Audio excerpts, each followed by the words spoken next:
Firman Tuhan Harian. Tuhan telah datang ke bumi untuk melakukan pekerjaannya di antara manusia, untuk secara pribadi memperlihatkan dirinya kepada manusia dan membuat manusia dapat melihatnya. Apakah ini masalah kecil? Ini sama sekali bukan hal yang sederhana. Tidak seperti yang manusia bayangkan bahwa Tuhan telah datang agar manusia dapat melihatnya, sehingga manusia dapat mengerti bahwa Tuhan itu nyata dan tidak kabur atau hampa, dan bahwa Tuhan itu mulia tetapi juga rendah hati. Mungkinkah sesederhana itu? Sebenarnya karena iblis telah merusak daging manusia, dan manusia adalah pihak yang Tuhan ingin selamatkan, maka Tuhan harus menampakkan diri sebagai manusia untuk melakukan pertempuran melawan iblis dan untuk secara pribadi menggembalakan manusia. Hanya ini yang bermanfaat bagi pekerjaannya. Kedua tubuh inkarnasi Tuhan telah ada untuk mengalahkan iblis dan juga untuk menyelamatkan manusia dengan lebih baik. Itu karena pribadi yang melakukan pertempuran melawan iblis hanyalah Tuhan. Entah itu roh Tuhan atau tubuh inkarnasi Tuhan. Singkatnya, tidak mungkin malaikat yang bertempur melawan iblis, apalagi manusia yang telah dirusak oleh iblis. Para malaikat tidak berdaya melakukan pertempuran ini, dan manusia bahkan lebih lemah.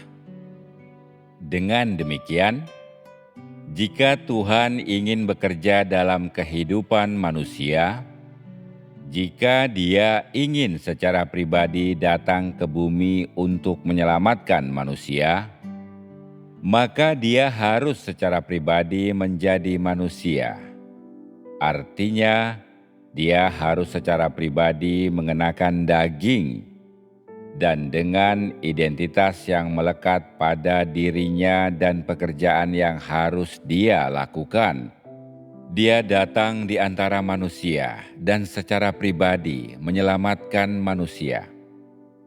Jika tidak, jika roh Tuhan atau manusia yang melakukan pekerjaan ini, maka tidak pernah akan ada gunanya pertempuran itu dan tidak akan pernah berakhir.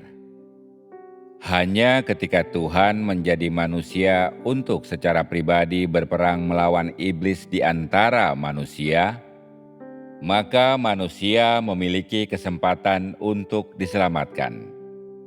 Selain itu, hanya setelah itulah iblis dipermalukan dan tidak lagi punya kesempatan untuk digunakannya atau rencana untuk dilaksanakannya.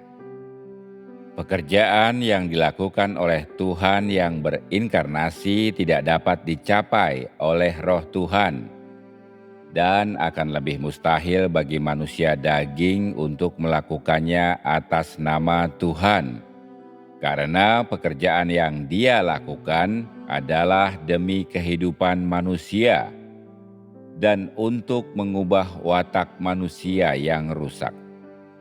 Seandainya manusia ikut serta dalam pertempuran ini, dia hanya akan melarikan diri dalam kekacauan yang menyedihkan dan sama sekali tidak akan mampu mengubah wataknya yang rusak. Dia tidak akan mampu menyelamatkan manusia dari salib atau menaklukkan semua umat manusia yang memberontak, tetapi hanya akan mampu melakukan sedikit pekerjaan lama yang tidak melampaui prinsip atau pekerjaan lain yang tidak terkait dengan kekalahan iblis. Jadi, Mengapa repot-repot? Apa pentingnya pekerjaan yang tidak bisa mendapatkan umat manusia, apalagi mengalahkan iblis? Dan karena itu, pertempuran melawan iblis hanya dapat dilakukan oleh Tuhan itu sendiri, dan sama sekali tidak mungkin bagi manusia untuk melakukannya. Tugas manusia adalah untuk taat dan mengikuti. Karena manusia tidak mampu melakukan pekerjaan seperti menciptakan langit dan bumi, terlebih lagi tidak mampu melakukan pekerjaan memerangi iblis. Manusia hanya dapat memuaskan Sang Pencipta di bawah kepemimpinan Tuhan itu sendiri, yang melaluinya iblis dikalahkan. Inilah satu-satunya hal yang dapat dilakukan oleh manusia. Dan karena itu, setiap kali pertempuran baru dimulai, yang berarti setiap kali pekerjaan zaman baru dimulai, pekerjaan ini secara pribadi dilakukan oleh Tuhan itu sendiri, yang melaluinya Dia memimpin seluruh zaman dan membuka jalan baru bagi seluruh umat manusia. Dimulainya setiap zaman baru adalah awal yang baru dalam pertempuran melawan iblis, yang melaluinya manusia memasuki alam yang lebih baru dan lebih indah, dan zaman baru yang secara pribadi dipimpin oleh Tuhan itu sendiri. Manusia adalah penguasa segalanya, tetapi mereka yang telah didapatkan akan menjadi buah dari semua pertempuran melawan iblis. Iblis adalah perusak segalanya. Iblis adalah pihak yang kalah di akhir semua pertempuran, dan juga pihak yang akan dihukum setelah pertempuran ini.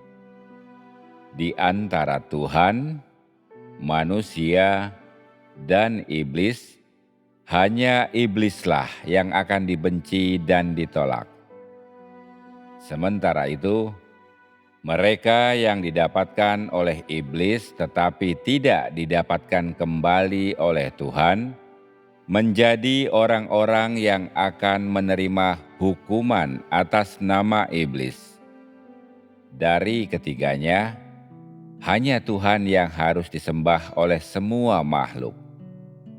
Sementara itu, mereka yang dirusak oleh iblis tetapi diambil kembali oleh Tuhan, dan mereka yang mengikuti jalan Tuhan menjadi orang-orang yang akan menerima janji Tuhan dan menghakimi orang yang jahat untuk Tuhan.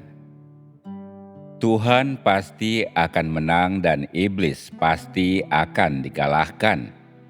Tetapi di antara manusia ada orang-orang yang akan menang dan mereka yang akan kalah.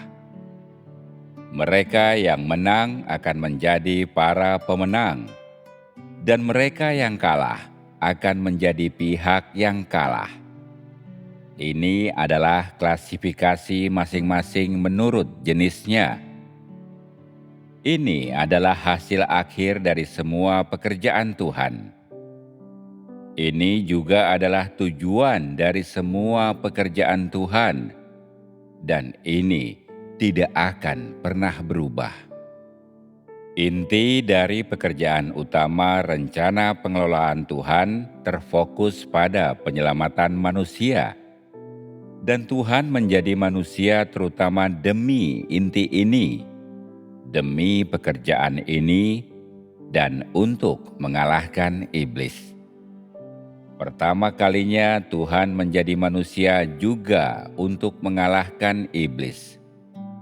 Dia secara pribadi menjadi manusia, dan secara pribadi dipaku di kayu salib untuk menyelesaikan pekerjaan pertempuran pertama yang merupakan pekerjaan penebusan manusia.